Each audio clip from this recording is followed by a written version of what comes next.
Good morning, good evening, wherever you are around the planet. Thanks for joining us here on AI for Good Perspectives. I'm Chris Bockman presenting. This is all year, always online. AI for Good Perspectives offers expert insights, global visions, and shared solutions for the AI for Good community. I'm delighted to be joined by two guests today. One's in Turin, the other's in London. It's Dr. Aisha Nasir, Research Manager at Fujitsu Europe, and Julia Del Gambo is Digital Policy Advisor of Intesa Sanpaolo Bank. Thank you to both of you for being with me. Thank you very much for having us. So, to both of you, tell us about your roles at both Fujitsu and Intesa Sanpaolo Bank and your alliance. Well, I work as a research manager at Fujitsu Labs of Europe, and we are working on the AI ethics and responsible AI. It's one of the core projects that I'm managing and I'm dealing. Also, we are looking at different best practices and exemplars that are being adopted in terms of fairness, in terms of accountability, in terms of transparency, and that's what we are currently going to talk about as well in this session. Julia? I am European Digital and Innovation Policies Advisor within the Institutional Affairs Department of Intesa Sanpaolo Bank. Intesa Sanpaolo Group is one of the top banking groups in Europe and is committed to becoming a reference model in terms of sustainability, social and cultural responsibility in all the countries in which it operates, and in particular in Italy.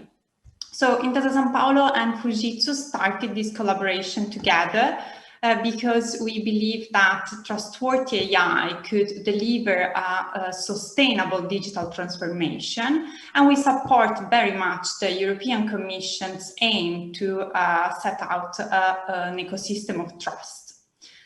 Our intent was to put in practice all the ethical guidelines and principles and best practices that have been provided by institutions, member states, academia, and to provide a tangible framework to this ecosystem. For this reason, we decided to research on trustworthy AI in financial domain from a human-centric perspective. To do so, we decided to pick up a specific use case, the credit lending use case, and our ethical challenge is fairness. So how to measure or mitigate discrimination in different phases of machine learning. And here I would like just to add that at the present moment, Intesa Sanpaolo does not have any machine learning models in place to evaluate credit lending. However, we are aware that in many countries, other financial institutions, they do so. And we believe that this is a very representative use case for our industry. So Aisha, tell me about your role with this alliance. So Fujitsu takes a leading role in considering the human-centric social requirements, which is the Fujitsu way, to evolve and implement responsible AI initiatives that are underpinned by the ethical principles. At Fujitsu, the focus we are paying is on the fair by design process that is imperative to address the algorithmic bias, for example, in the banking sector, which is a major challenge for the data science community, but also for the machine learning experts. And in doing so, it is crucial to understand how the discrimination bias can be measured or mitigated on different phases of the machine learning. For example, within the banking sector in its specific, or in the financial sector in general. Well, in fact, Aisha, you've given many speeches and papers saying trustworthiness and ethics in AI systems need to be improved upon, that needs to be accountable and transparent. But isn't that a bit like saying, there should be an end to world hunger too? I mean, it's a great goal, but how do you achieve any of that? Well, in terms of in terms of the addressing of the ethical AI and how these type of inequalities or biases could be removed, we need to consider very specific frameworks. We need to consider various best practices. We need to consider the guidelines. For example, the European Commission's guidelines that were published in April 2019 about the Trustworthy AI. Also, we are working with AI for People, which is one of the consortiums working on the AI for Good society within Europe. So these type of initiatives, which are already ongoing at the global level, not just the European level, need to be considered and encapsulated in terms of addressing such requirements. And it's not just in one go. It's not going to happen overnight.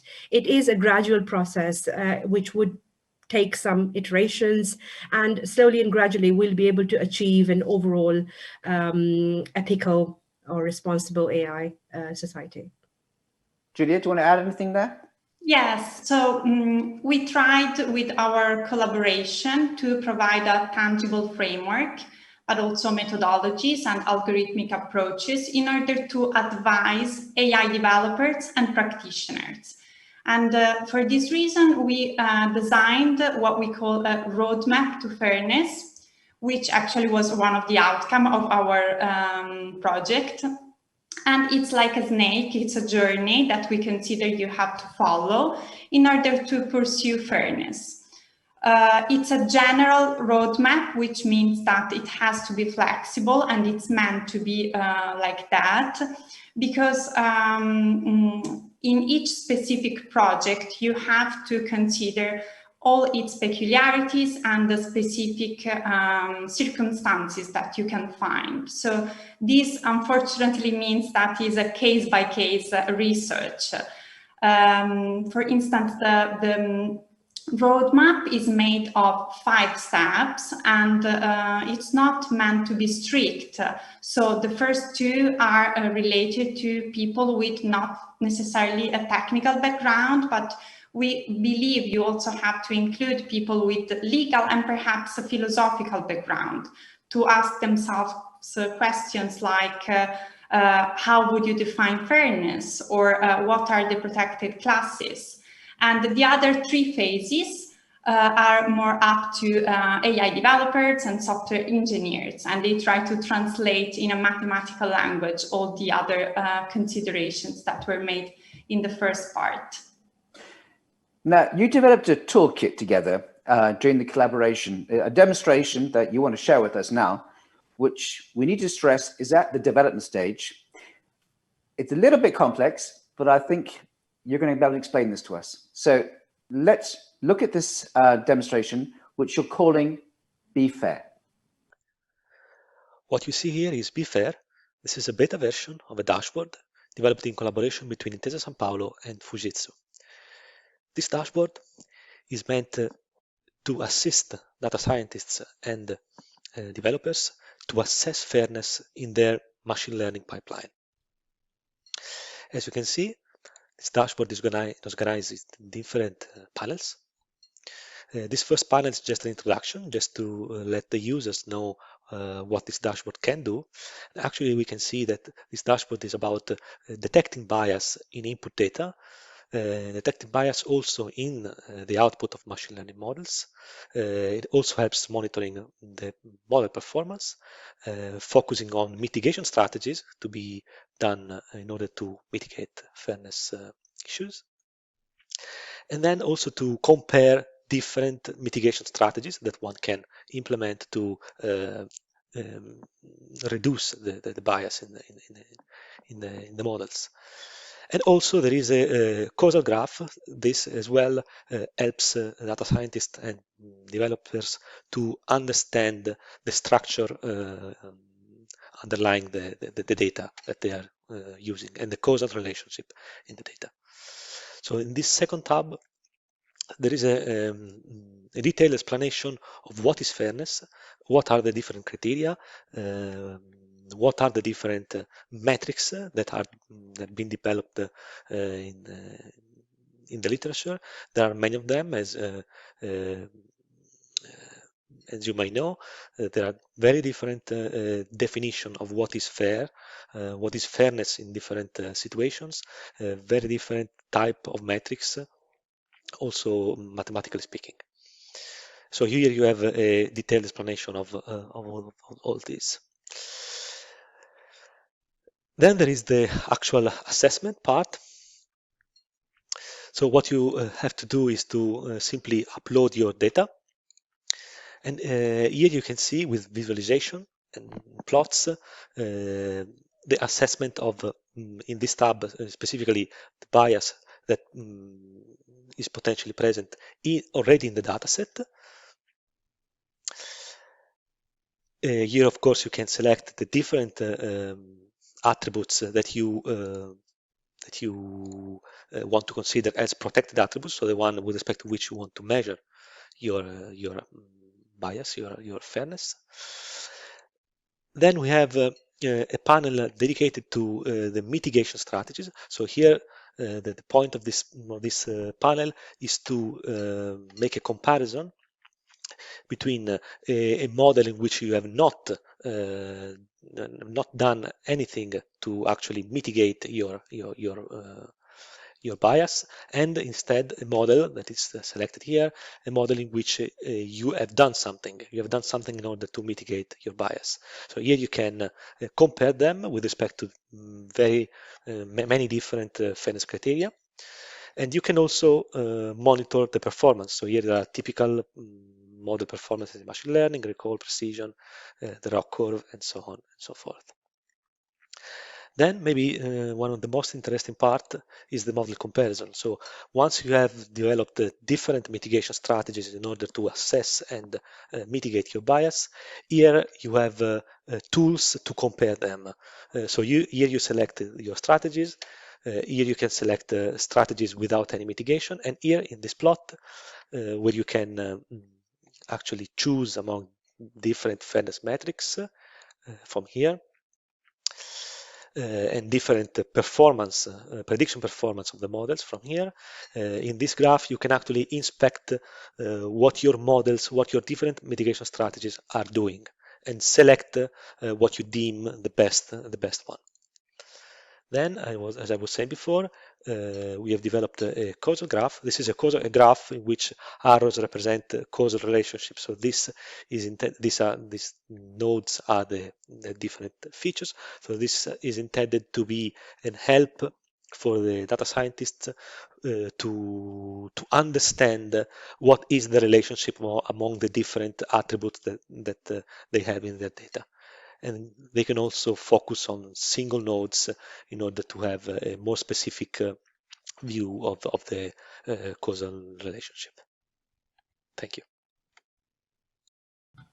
Well, thanks for that demonstration. Now, it's pretty technical and it's pretty complex. For many of you, you will understand it very well. For someone like me, it's a little bit more tricky. So why don't you both kind of very briefly give us kind of the highlights of that demonstration. Aisha, maybe you can make it a bit more simplified for people like me. Okay, so thanks for the question. The Be Fair toolkit, the proof of concept that we have developed, is a dashboard that facilitates comparisons among multiple models and mitigation strategies in terms of the performance and fairness, allowing to choose the best trade-off between the inclusiveness and technical KPIs. That means when we are going through a screening process or a loan screening application where the decision is made by the AI system, either to grant a loan or not to grant a loan. And this is just, as I said, an experiment that we are doing. So based on some mitigation strategies that we have implemented within the artificial intelligence and machine learning models, the tool or the AI system that we just demonstrated is able to not only highlight some of the biases, but also it can suggest mitigation strategies strategies and also enable fairness. So eventually we have certain key features, which are data set assessment, we have the fairness criteria and metrics, we have the mitigation strategies, and we have the model comparisons, which are the machine learning models. And this eventually give us a better result in terms of a fair decision. Julia, also for someone like me, help me out. Yeah, I hope to help. This project includes a phase of research and benchmarking over a number of mitigation strategies, which we applied in the loan grants dataset of Intesa Sanpaolo. And the dashboard actually is a toolkit, so it collects many tools like assessment, mitigation, visualization, and as Aisha was saying, the aim is to facilitate the comparison amongst multiple models and mitigation strategies in terms of performance and fairness, and to allow to choose the best trade-off between inclusiveness and technical KPI, which is always a very delicate thing to do. You've mentioned your concerns about bias in things like facial recognition. Talk to us about those concerns and more importantly, maybe the solutions. Who wants to go first? I would just say a few words about it to start with. So I recently did a talk at Fujitsu Activate Now event, which is available on the YouTube as well. So we have given a couple of examples in that talk, one of which is the facial recognition that has been a challenge and a topic of debate around the world. So AI or machine learning has been performing some tasks which it has been a great concern that there's a discrimination on, for example, Black women. So the system cannot identify them correctly. It is also because the algorithm is not correctly trained, or it is not correctly being monitored in some way. So the trust is a key element that is lacking, not just within the system, but also in terms of the providers of such systems who are not trusted. You also gave a speech about algorithms and how it can be biased against underprivileged students. Tell me about that. Yes, so the recent example we have seen within the UK secondary exam grades, the A levels and GCSEs, where the artificial intelligence systems were accused of being biased towards people with poorer backgrounds, and a lot of debates were going around it. So this is another classic example of bias, which needs to be considered and mitigated and seriously handled to accomplish ethical AI.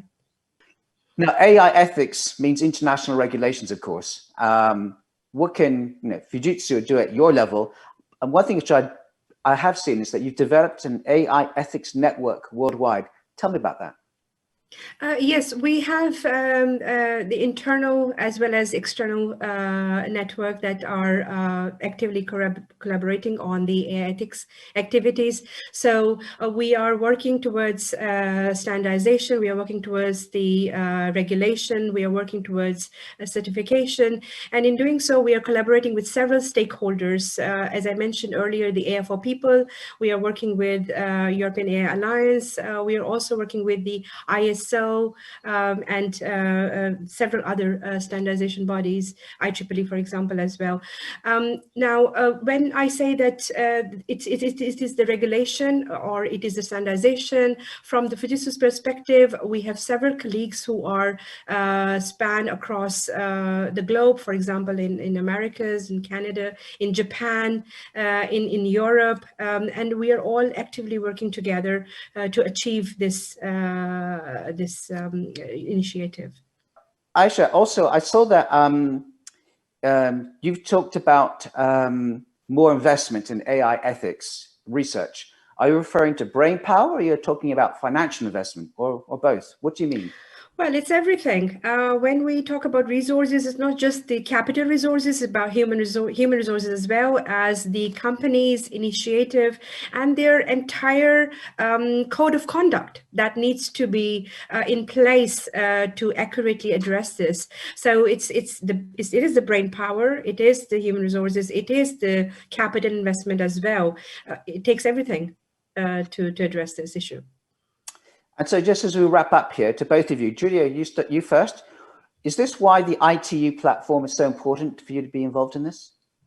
Yes, indeed, Chris. ITU platform was a great opportunity to share our work and as well as to scale the results of our research with a global impact. Thank you very much.